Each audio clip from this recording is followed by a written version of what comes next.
Assalamualaikum warahmatullahi wabarakatuh. Bihamdillahi wassalatu wassalamu ala rasulillah wa ala alihi wa sahbihi wa mawalah wa la hawla wa la quwata illa billahi wa ba'du. Sedikit faedah yang ingin saya sampaikan berkenan dengan kiat-kiat mendapatkan keturunan yang saleh dan salihah. Ma'asyiral muslimin wal muslimat dimanapun Anda berada, cita-cita orang tua dimanapun saya, Anda atau siapapun yang menjadi orang tua, pasti menginginkan keturunannya menjadi anak-anak yang saleh dan salihah. Karena bagaimanapun anak yang saleh dan salihah adalah qurratu a'yun, penyejuk mata. Di dunia saja kita pandang mereka senang, tenang, tentram, menyenangkan. Dan di akhirat tentunya juga akan sangat bermanfaat bagi orang tuanya. Karena bagaimanapun Nabi SAW bersabda, "Idza mata ibnu Adam in qata'a amaluhu illa min thalathin, shadaqatin jariyah aw ilmin yuntafa'u bihi aw waladin salihin yad'u lahu." Apabila anak Adam meninggal dunia, tidak ada yang dibawa mati kecuali 3 perkara: sedekah yang mengalir, ilmu yang bermanfaat, dan anak yang saleh yang selalu mendoakan orang tuanya. Jadi anak ini adalah wasilah terbaik bagi kita untuk mendapatkan keselamatan kita di akhirat. Artinya jangan sia-siakan anak kita, keturunan kita. Lalu bagaimana caranya? Karena kenyataannya banyak di antara orang tua yang justru mereka sakit hati dengan anaknya. Sebagian mereka bahkan tersakiti jiwanya, hatinya, bahkan ada yang ingin membunuhnya dan mengatakan, "Kalau kau tahu setelah besar ini akan seperti ini, wahai anakku, sudah kubunuh kau sejak kecil. Atau saya tidak hendak melahirkan kamu." Dan begitu seterusnya. Itulah gambaran kalau anak itu tidak saleh, tidak salehah. Terkadang menjengkelkan orang tua, bahkan na'udzubillah menjadi musuh bagi orang tua. Tak jarang ada anak membunuh orang tuanya, na'udzubillah. Ma'asyiral muslimin yang dimuliakan Allah Azza wa Jalla, anak itu sebuah karunia dari Allah, nikmat dari Allah yang harus kita syukuri. Memang Al-Quran menyebutkan bahwa anak ini terkadang diciptakan oleh Allah Subhanahu wa ta'ala, terkadang dia menjadi kebanggaan orang tuanya. Al-malu wal banun zinatil hayatid dunya. Harta dan anak itu terkadang jadi zina, perhiasan, kebanggaan orang tuanya. Tapi juga terkadang bisa menjadi fitnah. Sebagaimana Allah mengatakan, "Innama amwalukum wa auladukum fitnah." Terkadang harta dan anak kalian itu jadi fitnah. Bahkan lebih daripada itu, terkadang jadi musuh, sehingga Allah katakan, "Fahdharuhum", hati-hati dari mereka. Tapi tentu dari ini semua yang kita harapkan adalah yang terakhir, yang keempat, yang kita disuruh berdoa kepada Allah Subhanahu wa ta'ala, "Rabbana hablana min azwajina wa dzurriyyatina qurrata a'yun waj'alna lil muttaqina imama." Kita ingin keturunan kita itu qurrata a'yun, betul-betul menjadi penyejuk mata orang tuanya, sedap dipandang di dunia dan sangat bermanfaat untuk akhirat kita. Sebagian para ulama mengatakan tentang 7 kiat supaya kita mendapatkan anak yang saleh dan saleh. Pertama, tentu sebagai orang tua, apalagi sekarang Anda yang mungkin dikaruniai, ya mungkin ada anak di kandungan istri Anda, ya, ataupun setelah dicek di dokter rupanya alhamdulillah Anda akan dapat momongan. Maka ini kesempatan untuk mencetak dari sekarang, dari proses kehamilan. Dengan cara apa? Banyak-banyaklah istighfar orang tuanya. Allah Subhanahu wa ta'ala berfirman, "Faqultu astaghfiru rabbakum innahu kana ghaffara yursilis samaa'a 'alaikum midrara wa yumdidkum bi amwalin wa banin wa yaj'al lakum jannatin wa yaj'al lakum anhara." Nuh alaihi salam mengatakan kepada kaumnya, "Beristighfarlah kepada Rabb kalian, karena sungguhnya Rabb kalian adalah Maha Pengampun. Dengan istighfar itu Allah akan turunkan hujan dari langit kepada kalian, dan Allah akan memperbanyak harta dan keturunan kepada kalian." Dan Allah mengatakan, Rasul mengatakan, "Man lazimal istighfar ja'alallahu min kulli dhikin makhraja wa min kulli hammin faraja wa razaqahu Allahu min haitsu la yahtasib." Siapa yang lazimkan istighfar, Allah akan jadikan setiap kesempitannya kelapangan, setiap kegundahannya kegembiraan, dan dia akan diberikan rizki dari arah yang dia tidak sangka-sangka. Dia akan diberikan rizki dari arah yang tidak sangka-sangka. Artinya anak yang soleh adalah rizki. Rizki yang terkadang tidak terkira Terkadang ada orang tua itu habis-habisan untuk mendidik anaknya, menyekolahkan anaknya, membesarkan anaknya. Tapi setelah besar, tidak diberikan rezeki kesolehan kepada anak. Tapi banyak orang tua subhanallah merasa puas dengan pendidikan anaknya. Ketika anaknya sudah besar, sesuai dengan yang dicita-citakan, menjadi anak yang soleh dan soleha. Dan itu rezeki tambahan yang luar biasa, yang Allah subhanahu wa ta'ala anugerahkan kepada kita dengan cara apa? Maka dari sekarang, perbanyak istighfar. Astagfirullah, astagfirullah. Minta kepada Allah subhanahu wa ta'ala dengan istighfar ini, agar mendapatkan anak yang soleh. Yang kedua, berdoa. Karena doa ini adalah silahul mu'min, senjatanya orang yang beriman. Bahkan para nabi sendiri. Seperti Nabi Zakaria mengatakan, Rabbi habli min ladunka dzurriyyatan thayyibatan innaka antas sami'ud du'a. Ya Rabb, anugerahkan kepadaku keturunan yang baik, dan Engkau zat yang maha mendengar setiap doa. Dan juga Nabi Ibrahim alaihi salatu wassalam mengatakan, Rabbi habli minas salihin. Ya Allah, anugerahkan kepadaku keturunan yang saleh. Bahkan Zakaria juga berdoa dalam doa yang lain, Rabbi la tadharni faradan wa huwa khairun warisin, dan banyak lagi. Ya, dalam Quran itu doa-doa para nabi yang meminta keturunan. Dan ini contoh yang terbaik, termasuk juga Nabi SAW mengajarkan seperti itu. Maka jangan lepaskan berdoa.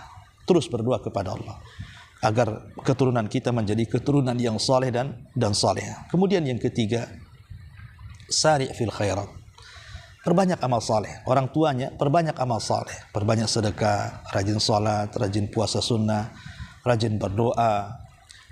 Termasuk juga buatlah amalan-amalan yang tidak tahu kecuali Anda dengan Allah Subhanahu wa taala. Umar bin Khattab radhiyallahu an ketika mengirim surat kepada Abi Musa al-Asy'ari radhiyallahu an, apa kata Umar bin Khattab? Man aslaha ma bainahu wa bainallah aslahallahu ma bainahu wa bainan nas. Barang siapa yang memperbaiki dirinya dengan antara dia dengan Allah, maka Allah akan perbaiki antara dia dengan manusia lainnya. Jadi kalau Anda memiliki amalan yang rahasia antara kita dengan Allah, maka kita bisa memperbaiki orang lain, apalagi turunan kita. Maka penting memperbanyak amal saleh orang tuanya supaya anak-anaknya juga mengikuti jejak orang tuanya. Jadilah contoh bagi anak-anak. Kemudian yang keempat, sholat hajat. Sholat hajat ini memang terjadi silang pendapat. Jumhurul ulama mengatakan mustahab sunnah. Tetapi sebagian ulama mengatakan sholat hajat itu bid'ah. Tentu ini karena masalah sahih dan tidaknya sebuah riwayat. Apakah sholat hajat ini hadisnya sahih ataukah tidak sahih? Ada yang mensahihkan sunnah hukumnya, seperti pendapat madzhabul arba'. Tetapi yang melemahkan hadisnya, maka sholat hajat itu bid'ah. Ya, bagi Anda yang mensahihkan, ya silahkan Anda melaksanakan sholat hajat sebagaimana hadis yang disebutkan riwayat Imam Tirmidzi. Kata Nabi SAW, man kanat lahu ilallah hajah au ila ahadin min bani adam falyatawadda falyuhsinil wudu thumma liyusalli rak'ataini thumma liyuthni ala Allah wa liyusalli ala Nabi sallallahu alaihi wasallam thumma liyaqul la ilaha illallah al-halimul karim subhanallah rabbil arshil azim alhamdulillahi rabbil alamin as'aluka mujibati rahmatik wa azaim maghfiratik wal ghanimah min kulli bir wa salamah min kulli ith la tad'uli dzamban illa ghafartah wa la hamman illa farajtah wa la hajatan hiya laka ridan illa qadaitah ya arhamar rahimin. Kata Nabi SAW, tidaklah seseorang memiliki hajat kepada Allah Subhanahu wa ta'ala atau kepada salah seorang dari Bani Adam, kemudian dia berwudu, memperbaiki wudunya, kemudian salat 2 rakaat, kemudian dia memuji Allah dan bersalawat kepada Nabi SAW, kemudian dia mengucapkan tidak ada Tuhan yang berhak disembah kecuali Allah, yang maha lembut lagi maha pemurah, maha suci Allah, Rabb pemilik arsy yang maha agung, segala puja bagi Allah semesta alam. Aku mengharap rahmatmu, ketetapan hati untuk meraih ampunanmu, mendapatkan keberuntungan dengan segala kebaikan dan keselamatan dari segala perbuatan dosa. Janganlah engkau biarkan dosa padaku kecuali engkau mengampuninya. Jangan pula engkau biarkan kegundahan kecuali engkau membukanya. Dan jangan engkau biarkan kebutuhan-kebutuhan yang engkau ridhai kecuali engkau penuhi. Wahai Zat yang maha pengasih. Jadi lakukan sholat hajat 2 rakaat. Ya. Oke lah kalau seandainya riwayatnya adalah lemah sehingga salat hajat itu sebuah perbuatan bid'ah. Tetapi ada hadis umum yang Nabi SAW dijelaskan oleh para sahabat, idza hazabahu amrun fazia ila shalah. Rasul itu kalau ada perkara yang sangat mendesak maka dia langsung melaksanakan salat, dan Allah juga mengatakan wasta'inu bis sabri was shalah. Mintalah pertolongan dengan sabar dan dengan salat. Kalaupun memang tidak ada salat hajat, maka berdoalah dalam setiap salat kita, dalam setiap sujud kita, dalam setiap sebelum salam kita, meminta agar Allah Subhanahu wa taala menganugerahkan keturunan yang saleh. Tapi bagi anda yang mensahihkan, maka lakukan salat hajat, ini sangat bermanfaat untuk keturunan kita, semoga menjadi anak yang saleh dan salehah. Kemudian juga yang kelima tentunya itabatu al-mat'am. Dari sekarang hati-hati bagi anda yang mungkin istri anda sedang hamil, ya, atau positif dia hamil, maka jangan pernah memasukkan barang yang haram ke dalam mulut anak kita lewat lisan orang tuanya, ibunya.